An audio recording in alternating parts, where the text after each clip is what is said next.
Good morning student. Online class में बच्चों आप सभी का स्वागत है। मैं अल्पना सोनी आपको हिंदी के पाठ अधिकार के रक्षक के बारे में बता रही हूँ। जैसे कि हमने आगे क्लास में पढ़े थे कि सेठ जी चुनाव के लिए खड़े होते हैं और वे लोगों से वायदे करते हैं, पर उन वायदों को पूरा करने की उनकी बिल्कुल भी इच्छा नहीं है।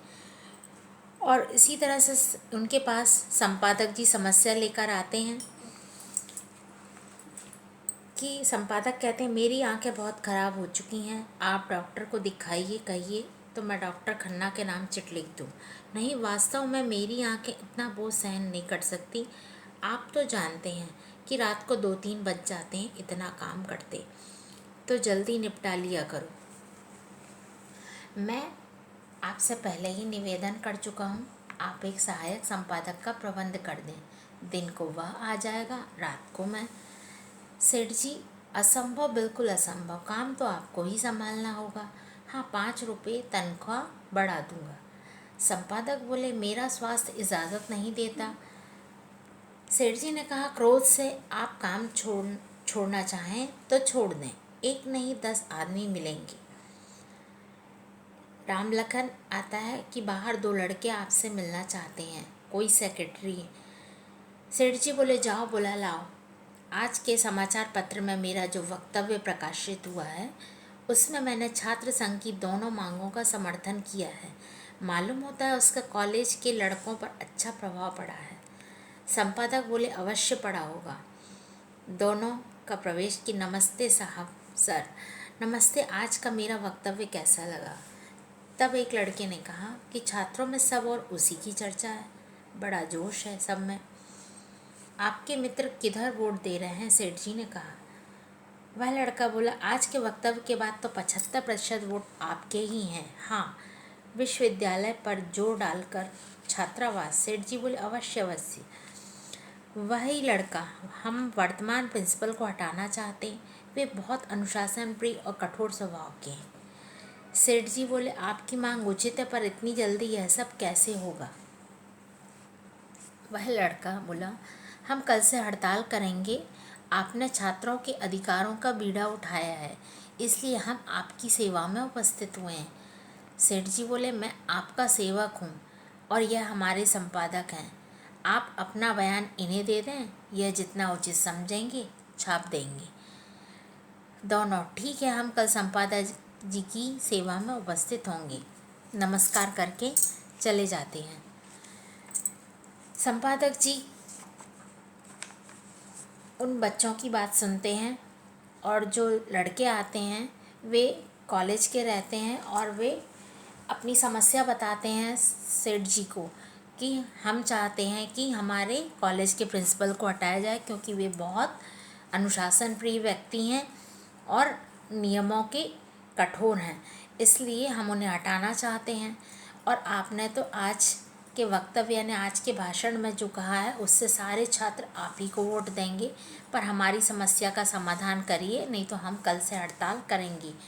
तो इस तरह सेठ जी अपना बचाव करते हुए कहते हैं कि ठीक है, तुम्हें जो भी बयान अपना देना है ये संपादक जी को बता दीजिए, वे जितना ज़रूरत समझेंगे उतना बयान छाप देंगे आपका। और इस तरह से वे चले जाते हैं। संपादक बोलता है जी अच्छा। सेठ जी बोला आप घबराएं नहीं, चुनाव हो जाने दें, फिर कोई प्रबंध करूँगा, इस समय नया आदमी रखना ठीक नहीं है। संपादक जी बोले बहुत अच्छा। इतने में श्रीमती सेठ जी का प्रवेश होता है और वे जोर से दरवाजे को धक्का मारते हुए अंदर आती हैं और वे कहती हैं मैं कहती हूँ आप बच्चों से प्यार करना कब सीखेंगी, जब देखो मारते पीटते रहते हो। देखो तो सही, गाल पर उंगलियों के निशान पड़ गए हैं। कभी तो सेठ जी बोले तुम्हें कभी बात करने का सलीका भी आएगा, जाओ यहाँ से, इस समय मेरे पास समय नहीं है। श्रीमती सेठ ने कहा हाँ, बात सुनने का समय नहीं, पर मारने का तो है। भूसे की कोठरी में बैठा रो रहा था। सेठ जी बोले क्रोध से इन्हें संभाल कर रखा करो, आ जाते हैं सुबह सुबह दिमाग चाटने। श्रीमती ने कहा बच्चे को एक चपत लगाती हैं, तुझे कितनी बार समझाया है यह आया ना कर, ये बाप नहीं दुश्मन है। दूसरों के बच्चों से प्रेम करेंगे, उनकी उन्नति के लिए भाषण झाड़ेंगे, बिल पास करवाएंगे। और घर में सेठ जी कहते हैं क्रोध में पागल होकर पत्नी को धकेलते हुए कि निकलो, कितनी बार कहा है इस कमरे में न आया करो। श्रीमती सेठ बोली, आप कभी अंदर आए तो ना, सारा दिन तो मिलने वालों का तांता लगा रहता है। आखिर हमें कुछ कहना है तो किस समय कहें। संपादक जी के जाने के पश्चात श्रीमती सेठ यानी सेठानी जी का प्रवेश होता है और वे आकर सेठ जी से बात करती हैं और वे उन्हें शिकायत करती हैं कि मैं कहती हूँ कि आप बच्चों से प्यार करना कब सीखेंगे। आप बच्चों को ऐसे ही बिना बात सुने मारते पीटते रहते हैं और तुम्हें बात करने का सलीका कब आएगा। इस तरह से सेठ जी उनकी पत्नी को ही कहते हैं। वे बोलते हैं कि जब देखो जब बच्चों को मारते रहते हो, डांटते रहते हो, लेकिन कभी उन्हें प्यार भी कर लिया करो।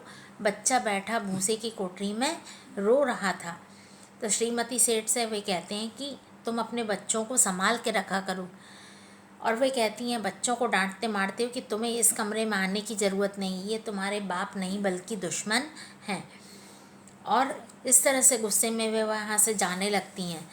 तब श्रीमती सेठ कहती हैं सेठ जी से कि जब देखो जब तुम्हारे पास तो लोगों की भीड़ लगी रहती, मिलने वालों की लंबी लाइन लगी रहती है, तुम्हारे पास वक्त ही कहाँ है अपनी पत्नी और बच्चों के लिए। सेठ जी बोलते हैं कि मैंने कौन सा उनका सिर फोड़ दिया जो तुम्हें कहने की ज़रूरत पड़ गई। श्रीमती सेठ ने कहा, हाँ हाँ उसी की कमी है, अब फोड़ दो। सेठ जी बोले, तुम पागल हो गई हो, निकलो यहाँ से। और श्रीमती सेठ बोली, ठीक है, हम इस घर में रहेंगे ही नहीं। राम लखन तांगा ले आ, मैं अभी मायके जाऊंगी। और बच्चों को लेकर वह बाहर निकल जाती हैं।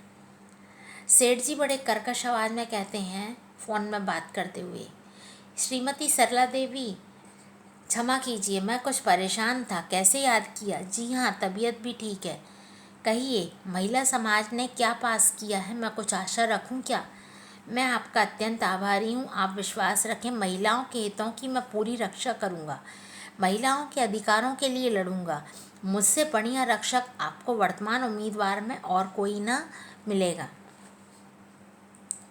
यहाँ पर सेठ जी की दोहरी नीति दिखाई गई, यानी कि वे बाहर से कुछ और नज़र आते हैं और अंदर उनकी सोच कुछ और है।